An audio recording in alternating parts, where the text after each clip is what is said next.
Welcome to another episode of breaking the barriers with Rajeev Bhatt. आज एक important topic जो कि बात करने जा रहा है कि क्या स्पीच डिले और ऑटिज्म एक ही बात है।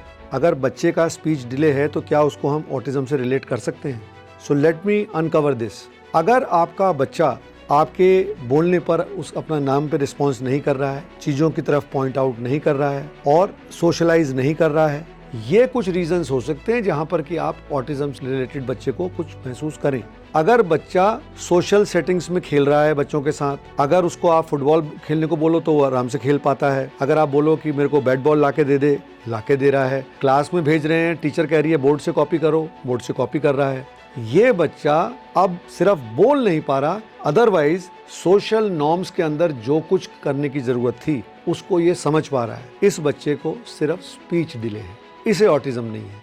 ऑटिज्म उसे है जहां पर कि नेम रिकॉल में प्रॉब्लम हो गई, उसने अपने फिक्सेशंस पे रखा, एक पर्टिकुलर पैटर्न को ही फॉलो करते रहा, या बार बार मेल्टडाउन शो करता है, एक पर्टिकुलर बिहेवियर से दूसरे पर्टिकुलर बिहेवियर पे जंप इजीली नहीं कर पाता, या उसको टच इश्यूज बहुत ज़्यादा आ रहे हैं, या उसको ऐसा हो रहा है कि एकदम कोई चीज़ पसंद नहीं आ रही और उसके बाद अपने को हिट कर रहा है, बहुत एक्सट्रीम टेंट्रम्स थ्रो कर रहा है, अपनी बातों को बिल्कुल भी एक्सप्रेस नहीं कर पा रहा है। अगर ये सब चीज़ें हैं तब ऑटिज्म की तरफ इंडिकेशन है।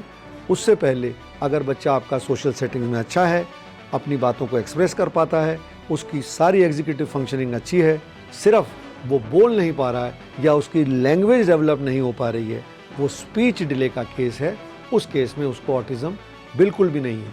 तो ये जो चीज़ों को समझना बड़ा ज़रूरी है पेरेंट्स के लिए कि स्पीच डिले का मतलब अगर उसके मेंटल लेवल्स सारे सही हैं, अंडरस्टैंडिंग लेवल बहुत अच्छा है, सारे डेली रूटीन, डिसिप्लिन पैटर्न सबको फॉलो करने में उसको कोई दिक्कत नहीं होती, अपने तरीके से अदर देन स्पीच वो सारे काम नॉर्मली कर रहा है, तो इसको सिर्फ स्पीच डिले मानेंगे, इसे ऑटिज्म नहीं मानेंगे। हाँ, ऑटिज्म वाले बच्चों में स्पीच डिले एक कंपोनेंट होता है, यानी स्पीच डिले उनके अंदर होने के चांसेस होते हैं, वो डेवलपमेंटल डिले का ऑटिज्म के अंदर का एक हिस्सा है। परंतु इससे कहीं पर भी ये इंडिकेशन नहीं है कि सिर्फ स्पीच डिले अगर है या बच्चा देर से बोल पा रहा है या उसकी लैंग्वेज डेवलप होने में टाइम लग रहा है तो कहीं से उसको ऑटिज्म हो गया है।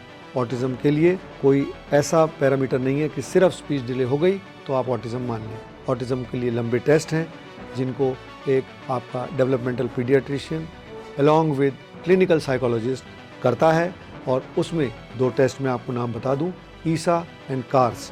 ये 2 टेस्ट हैं जिनको करने के बाद आप एक रिजल्ट पे पहुंचते हैं कि हाँ जी शायद इस बच्चे को ऑटिज्म है। लेकिन स्पीच डिले एक बिल्कुल ही डिफरेंट कंपोनेंट है। ऑटिज्म के अंदर स्पीच डिले होता है, इससे आप अपने आप को बिल्कुल भी कंफ्यूज ना करें। होप मैंने आपकी ये क्वेरी सॉल्व की होगी। हमारे साथ जुड़े रहें। Thank you so much. नमस्कार।